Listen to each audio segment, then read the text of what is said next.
Hola a todos, en este caso quisiera presentarles la norma ISO 19011 del año 2018, que habla acerca de las directrices para la auditoría de los sistemas de gestión e incluso se puede aplicar para sistemas de gestión ambiental también, o sea, tiene una aplicación muy global.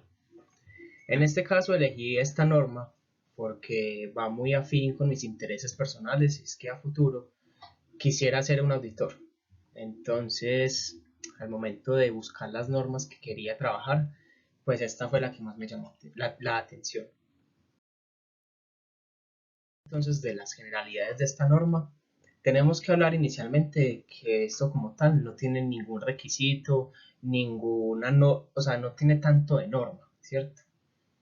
Esto es más que todo unas recomendaciones, como una guía para las personas que hacen auditoría, ya sean internas, externas, para las personas que administran programas de auditoría. Es decir, esto se puede aplicar en cualquier tipo de auditoría que queramos hacer. Digamos, el documento está orientado es a través de verbos de posibilidad. Entonces dice debería, podría, ¿cierto? Como principales verbos que he encontrado o que vi dentro de, digamos, la estructura y cómo se compone. Entonces, antes de entrar a hablar, entonces recordemos lo que es una auditoría, que sería ese proceso sistemático de alguna forma independiente y que se debe documentar, en el cual yo tengo una evidencia objetiva. En la norma, la 19011, define la evidencia objetiva como esos datos que respaldan la existencia o la verdad de algo, ¿cierto? Entonces son todos esos documentos, todas las entrevistas, digamos, todo lo que yo puedo hacer o recolectar para dar evidencia de un cumplimiento de lo que se llaman criterios de auditoría, que lo que yo quiero dar cumplimiento cuando hago una auditoría es uno de esos criterios, que pueden ser legales, pueden ser unos requerimientos de cliente, ¿sí? Pueden ser de cualquier tipo de esos criterios. Luego tenemos entonces que, basado en lo anterior, ¿quiénes son los usuarios? ¿Quiénes somos las personas que utilizamos esto? Evidentemente, las personas que en algún punto queremos ser auditores o ya los que son auditores y evaluadores, son los líderes de los equipos de auditoría, son las personas que trabajan como gerentes en los programas de auditoría, son personas que de alguna forma se interesan por este campo y sirve para ellos. Para cualquier tipo de auditoría, como mencionaba, sirve. Entonces tenemos que hay tres tipos de auditoría y la norma las define como auditoría de primera parte. Luego tenemos auditorías de segunda parte y luego tendríamos de tercera parte.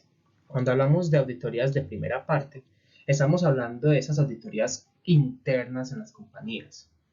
Cuando hablamos de segunda parte, son auditorías que sobre todo son pedidas por clientes o personas externas a mi organización. Entonces aquí tenemos los ejemplos, son auditorías de proveedores externos o otra auditoría de parte interesada externa. Por ejemplo, un cliente que quiera conocer cómo es mi proceso, me va a pedir la auditoría de los procesos o del producto que quiere comprar. Y luego tenemos la auditoría de tercera parte. Cuando hablamos de tercera parte, estamos hablando de auditorías relacionadas a entes mucho más grandes que van ligados a la certificación o acreditación de algo, que estos dos términos son diferentes. Mientras que la certificación es más de certificar procesos, como tal, la acreditación se basa más que todo en aspectos técnicos y funciona sobre todo para productos o para servicios. Y esas auditorías legales, regulatorias y similares. Entonces, acá vemos que el objeto y el campo de aplicación de esta norma es tanto para una auditoría inicial, para una auditoría de mantenimiento de una acreditación o para una auditoría de una certificación o acreditación de una norma. Para cualquier tipo de aplicación tiene. Pasamos a una parte que es sumamente importante y la norma la recomienda, que serían los principios de auditoría. Entonces, aquí la he repartido, por así decirlo, son 7 principios. Unos son para los auditores y otros son para las auditorías. Entonces, iniciemos con los auditores. Uno de ellos sería la integridad. En la 19011 indica que esta es la base del profesionalismo, que esto va ligado a que la persona realice su trabajo de una forma ética. de que solo realice esas actividades si es una persona competente para hacerlo, si de alguna manera puede hacer su trabajo de forma imparcial, ¿cierto? Porque acá se puede presentar para hacer las cosas, digamos, con unos fines de interés y eso no es posible en una auditoría. Luego tenemos otro que sería hablar de la presentación justa. Cuando estamos hablando de presentación justa, es esa obligación que tenemos como auditores de presentar la información de forma veraz y exacta. Todo lo que encontremos, tanto hallazgos de auditoría, conclusiones, los informes, deben reflejar esta presentación justa, o sea, deben ser veraces, precisos, objetivos, oportunos, claros, ¿cierto? Para que las personas puedan entenderlos y sean reales. Luego hablamos de un tema sumamente importante y creo que esto es algo que debemos manejar bastante y es la confidencialidad, puesto que al ser auditores probablemente nos enteremos de los secretos de las empresas, los cuales pueden ser muy útiles para la competencia, pero está en nosotros, en nuestros principios como auditores, en no ir por allá a contarlos, ¿cierto? Es darle a esa empresa que su información va a estar segura. Y luego tenemos otro que sería el cuidado profesional. Cuando hablamos del cuidado profesional, estamos hablando de un factor sumamente importante para que llevemos a cabo nuestro trabajo. Entonces, aquí es esa capacidad que tenemos como personas, o bueno, no tanto como personas, como profesionales, de emitir esos juicios razonados en las situaciones de auditoría, ¿cierto? Es decir, siempre basados en algo, no emitir juicios porque sí, sino siempre con una razón. Y bueno, luego tenemos los principios de la auditoría, que sería uno, independencia. Acá también vamos muy ligados a todo lo que es la integridad, la presentación justa, la confidencialidad, el cuidado profesional. Digamos que todo se interrelaciona. Porque en la independencia estamos hablando de esa base para ser imparciales. Entonces nos dice y nos recomienda que si la persona que va a hacer la auditoría pertenece al mismo proceso, eso más que todo pasa en empresas pequeñas. O sea, se intente que haya una imparcialidad, ¿cierto? Que ojalá sea posible esa imparcialidad. Pero que en el mayor de los casos las personas sean totalmente ajenas a los procesos. Luego tenemos el enfoque basado en la evidencia. Cuando estábamos hablando de la evidencia anteriormente, entonces vemos que es una parte muy importante. Porque es todo lo que nos va a dar alusión a lo que es verificable, ¿cierto? Entonces son muestras de información disponible.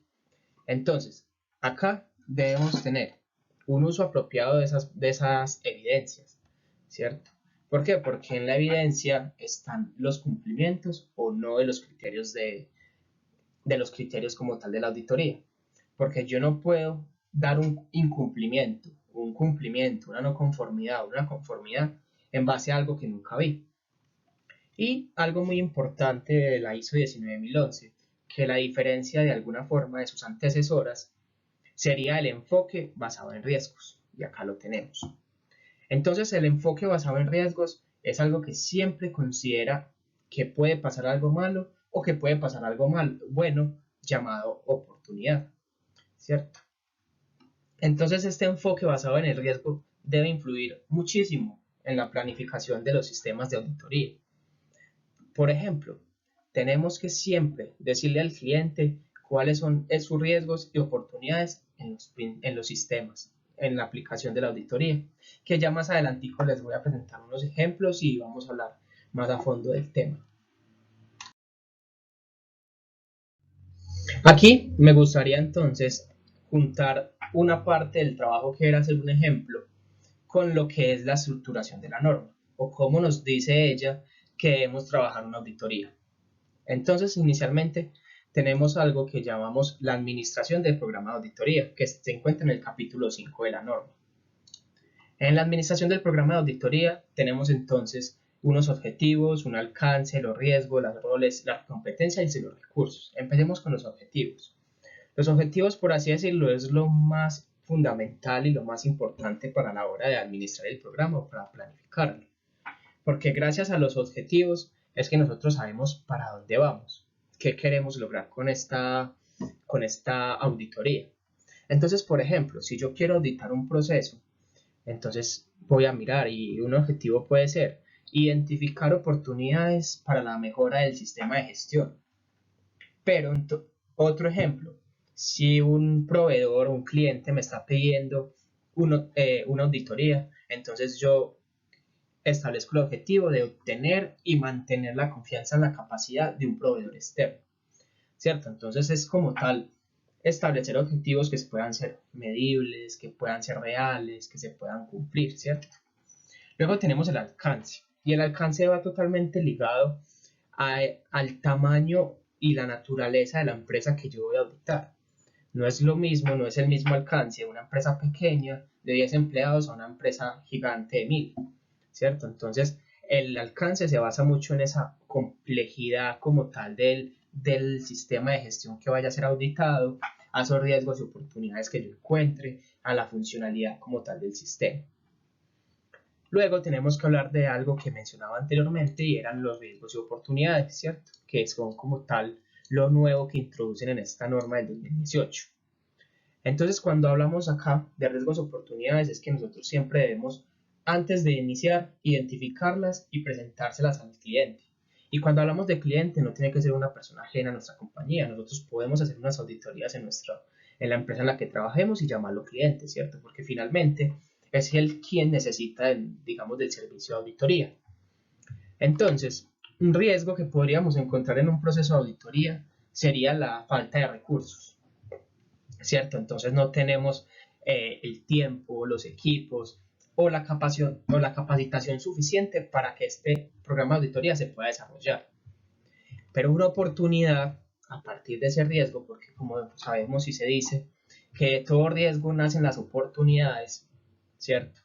Entonces la oportunidad para este riesgo sería que entonces yo le puedo ofrecer a la persona hacer múltiples auditorías en una sola visita, lo cual nos estaría de alguna forma subsanando ese riesgo. ¿Por qué? Porque estoy entonces ahorrándole el tiempo que no tiene, ahorrándole los recursos que no tiene.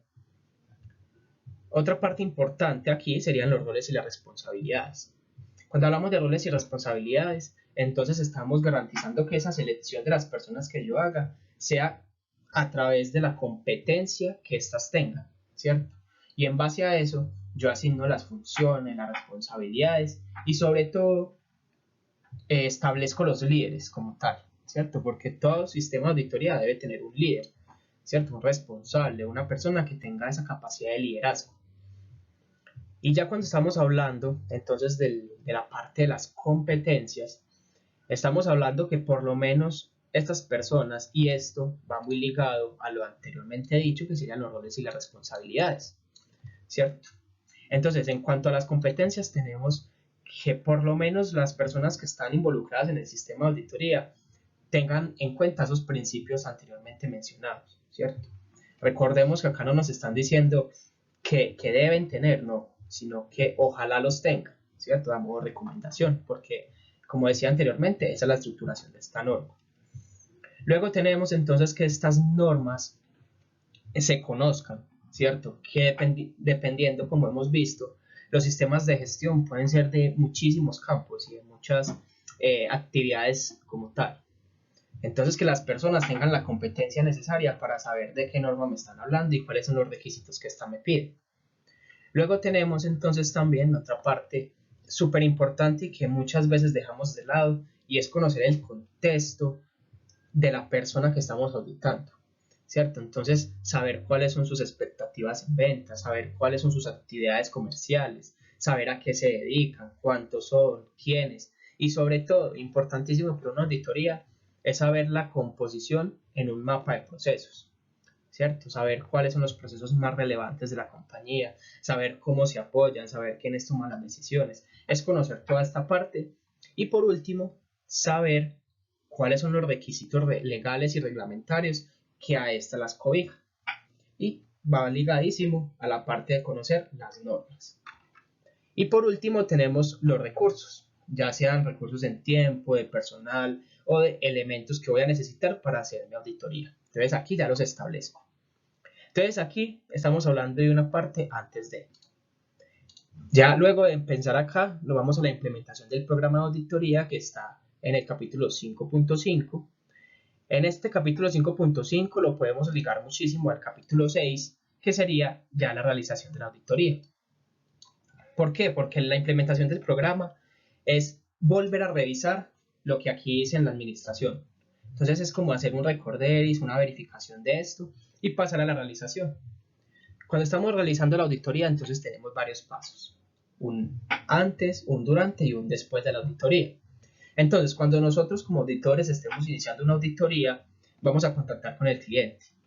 Ya determinamos la viabilidad, ya le dijimos cuáles son sus riesgos, el cliente acepta.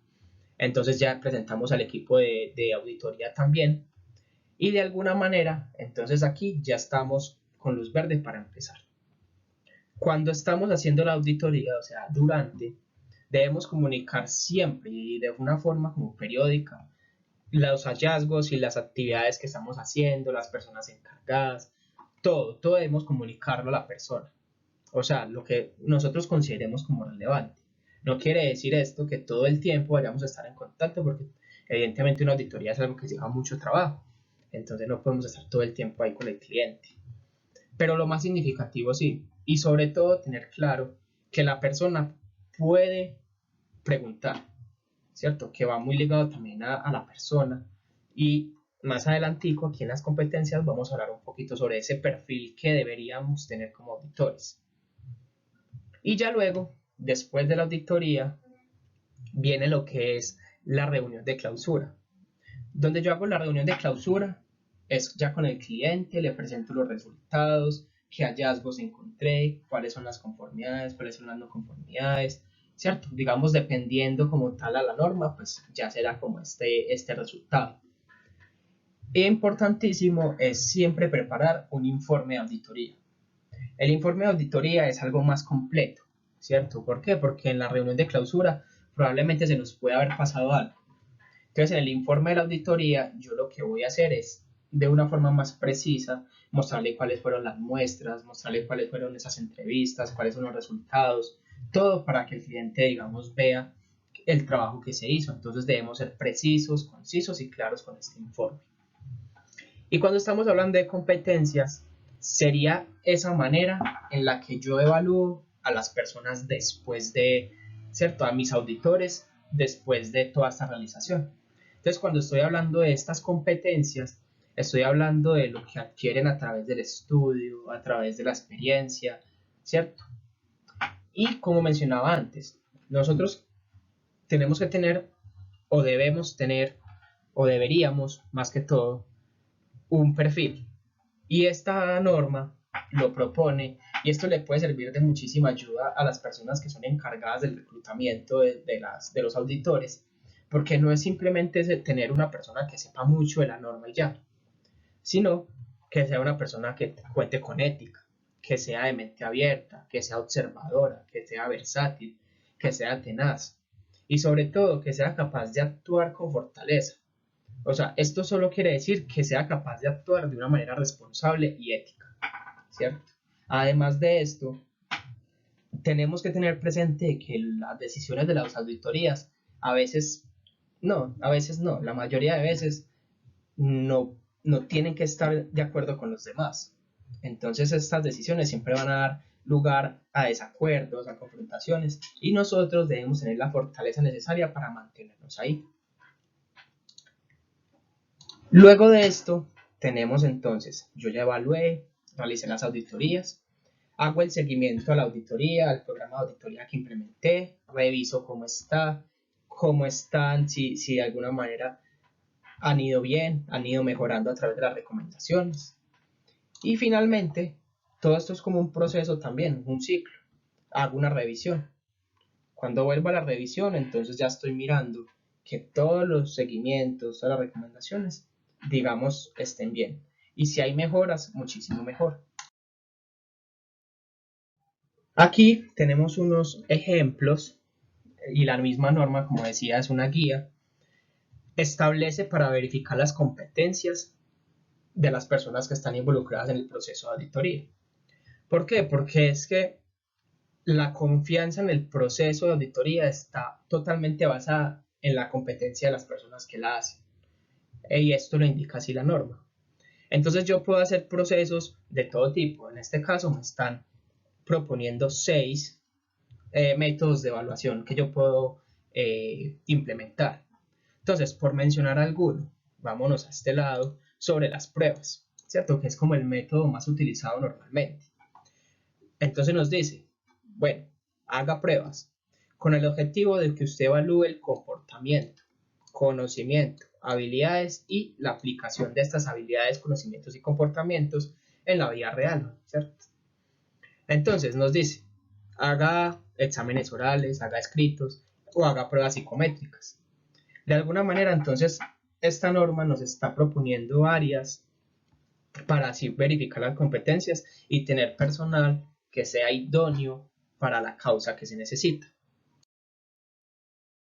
Algo muy importante y es que esto también se los quiero recomendar si también va afín con sus intereses ser en algún punto auditores, se basen muchísimo en esta norma. ¿Por qué? Porque esta norma tiene 18 anexos. Esto es solamente uno de ellos, el que les estoy mostrando acá, y es el anexo que me habla acerca de los tipos de auditoría que puedo hacer. Pero tenemos otros anexos, por ejemplo, para auditorías individuales, para hacer auditorías de un producto, para hacer auditorías de un proceso, cómo las puedo guiar.